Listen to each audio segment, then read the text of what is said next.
I'm Giselle, the spiritual medium. I speak to the other side. I also read energy. I do readings. I also am certified to do Reiki. Reiki is Japanese and it means universal love. That's what Reiki is. That's what Reiki means. And what it is I come together with you and your energy, and Reiki will help you release depression, anxiety, emotions that don't serve you. I mean, we all carry anger, frustration, anxiety, fear, insecurities, and we all carry these things from our past or from habits that were instilled in us or created from us, from within. And what happens is Reiki will actually allow you, when we come together, I place hands on you. I also put crystals on each chakras. Chakras are energy points in the body, and there's 7 of them. And what happens is I will come into your energy. I don't take anything out of you. You release it. I bring in a vibration that is unconditional love, universal love. And basically what happens is I walk you through I'm your guide on the journey. And you release, and it's not going to be all gone in one session. But there's a process, just like there's a process to life, there's a process to your healing. And that's what Reiki is. And mine is a little different. I'm a little different in what I do with Reiki because I'm gifted. So because of that, I will deliver messages on the table. I will deliver the messages I'm receiving from the other side, your spirit guides. Spirit guides are actually loved ones. A lot of people call them angels, but they're actually spirit guides. There are family members who passed over, and it's a spirit form, and they guide us here in the physical realm. Readings will basically consist of one-on-one sessions, and what I do is I deliver messages from the other side to help you help yourself. And that's my goal. My goal is to help you help yourself. And basically, I've been on this journey I'm actually just hit 6 years. I hit 6 years on being awakened. During the journey, I answered my calling. And my calling, I was always born with a gift. I finally known, I guess, how to use it. I finally learned how to use it in the correct way and to help others and be their guide on the journey and this journey called life. I sat with someone like myself, but to be honest, I went through something with a family member, and I was inspired and I was determined and motivated to get closer to God. I was determined and motivated to find who I truly was. And to be honest, my inspiration was myself. I didn't have anybody who inspired me. I had someone who seen my gift in me and who acknowledged it, and I had to accept it. I had to come out of my closet, my spiritual closet, because it is a little hard when you have a gift and you don't talk about it. Growing up in a religious home, not a spirituality home. You grow up in a religious home, and I'm Christian, so and I believe in Jesus's miracles and God's miracles. And basically, growing up in a home like that, you could be opening doors to the other side, to dark sides. You could be tapping into things you shouldn't be tapping into. And my husband always, Joseph, he always supported me. He always told me, go for it. He always motivated me. He always had my back. He always believed in me. So I would say my own inspiration was me. And when I found out what I had, I wanted to help others. I just had to help myself first before I can even help anybody else. So in the beginning of my journey, it took me,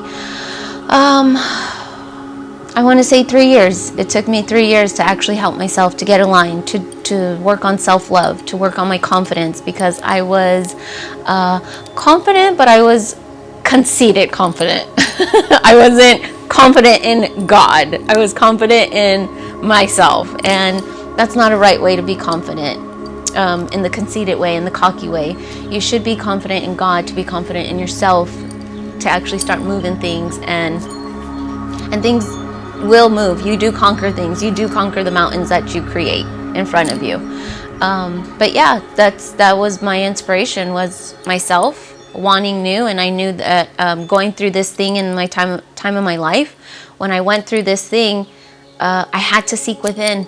I literally had to seek within, and everything I ever wanted, it's always been in me. And I just had to let go of the negative. I had to let go of the insecurities. I had to let go of my fear. What good is our faith if we don't jump? First off, I want to make an impact in Merced, California. Second off, my goal is to help everybody, or help people. One, I have my own crowd, and we all have our own crowds, and I think that we all have the ability to be on the mountaintop, because what good is being at the mountaintop alone? And I feel that I'm going to make an impact in people's lives of teaching them self-love, of seeking within, of showing them who they truly are, authenticity. I think a lot of us live by other people's standards. I think a lot of us live by people's opinions and judgments, and it's not a comfortable feeling, and it gets real tiring when you have to keep up with it. It gets real overwhelming. I came from it. I used to live it, and that's the stuff and the journey that I decided to take. But you got to be motivated. You got to be willing. You got to be determined. You got to be optimistic. Yes, I have a negative side too in my brain, and it's my ego. We all have it, and it never goes away.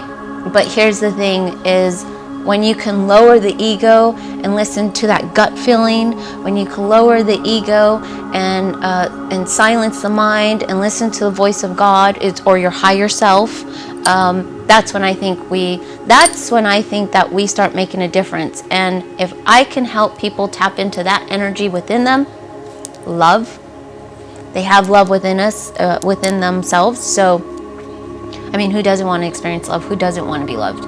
So when I can help them tap into that, then I've done my job.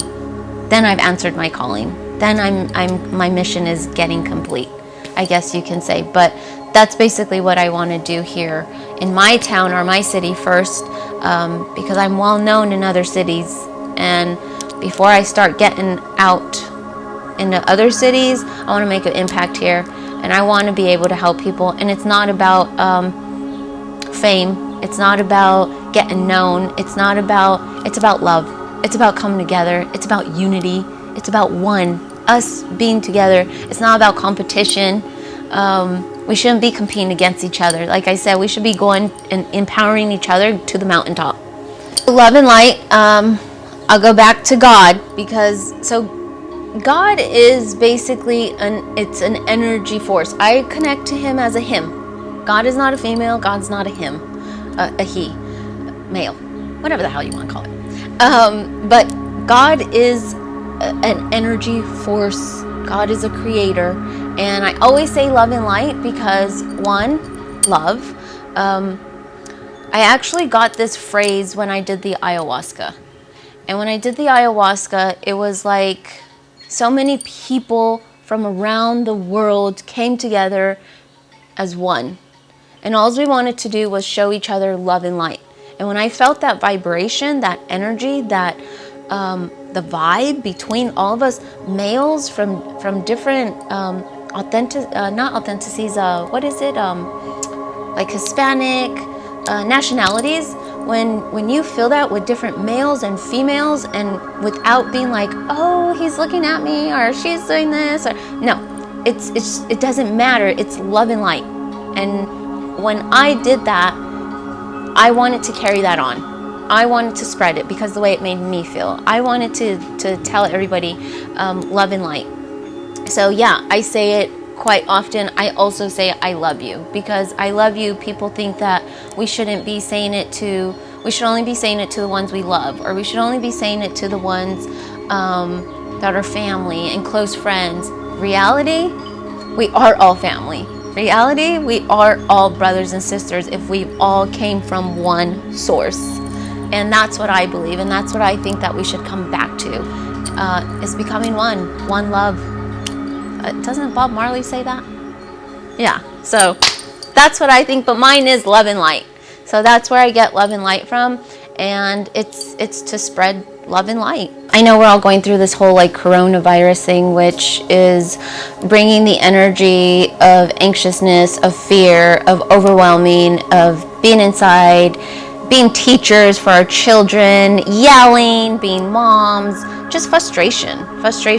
So I encourage you to seek within, to be still, to do something new. All that you're feeling is uncomfortable, and when you feel uncomfortable, know that you're growing. And start thinking outside your box. Start thinking outside your comfort zone. Stay grounded. Trust in the process. What does staying grounded mean? Grounding means to trust. Grounding means to be present, be in the moment. So if you're at home, and which we all are, trust in yourself. Trust in the process of what you're doing and where you're at. Trust that everything is happening for a reason.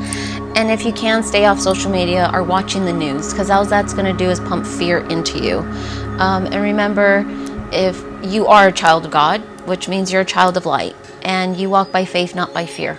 If those of you who've never sat with me, I mean, I'm not that bad, right? Looking or bad. I only work with the light. I should say that. I only work with light. I only bring forward what is going to be healing for you, your spirit, and but yeah, I encourage you, if there's an opportunity and you want to come and sit with me, do so. If your heart's being tugged, absolutely. You have to be willing. I'll put it this way. You have to be willing and ready to sit with me for change, for your change. It's not my change. It's your change. And so when you're ready, that's when I think open the door, walk through it. But yeah, I think that it's all for healing. It's all for changing, making an impact in you first, before anything else, before your surroundings. It's all about loving yourself first. So yeah, and don't forget to follow me on Instagram, Giselle, the Spiritual Medium. I also go lives at 7 o'clock Thursdays on Thursday nights, and Facebook, Giselle Bueno. So, love and light.